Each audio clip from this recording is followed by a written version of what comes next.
Yigit-qizlarning xalqaro ta'lim imkoniyatlaridan keng foydalanishni ta'minlash, ularning ingliz tilini o'rganishga bo'lgan qiziqishini yanada oshirish maqsadida O'zbekiston Yoshlar ittifoqi tomonidan IELTS marafon loyihasi tashkil etildi.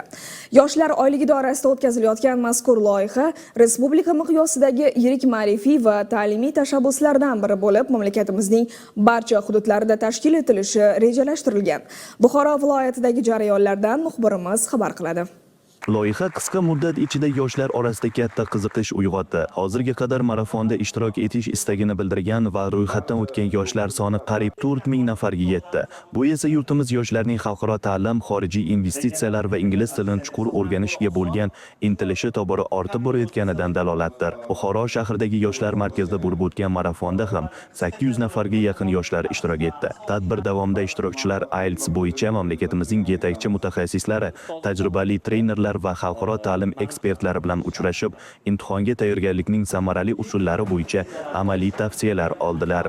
Yoshlarimiz faol, aktiv, IELTSga, ingliz tiliga, xorijiy tillarni o'rganishga bo'lgan qiziqishlari juda ham baland va bu qiziqishlarni biz shu IELTS marafon orqali yana ham oshirishga, ularni ingliz tilida, xorijiy tillarga bo'lgan qiziqishlarini ko'tarishga va ularda xorijiy davlatlardagi kadrlar bilan birgalikda tengma-teng raqobat beradigan kadrlarni tayyorlashda o'zimizni hissamizni qo'shishga harakat qilyapmiz. Marafon doirasida yoshlar uchun xalqaro ta'lim imkoniyatlari, xorijiy universitetlarga qabul jarayonlari, grant dasturlari, IELTS imtihonining o'ziga xos jihatlari va yuqori natijalarga erishish strategiyalariga bag'ishlangan mahorat darslari tashkil etildi.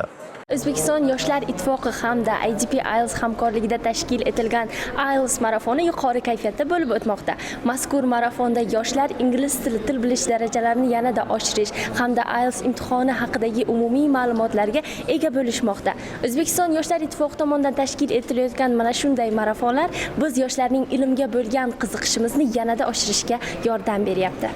IELTS marafon nafaqat ingliz tilini o'rganishga qaratilgan ta'lim loyihasi, balki minglab yoshlarni katta maqsadlar sari ilhomlantiruvchi, ularni xalqaro maydondagi yangi imkoniyatlar bilan bog'lovchi muhim platforma hisoblanadi.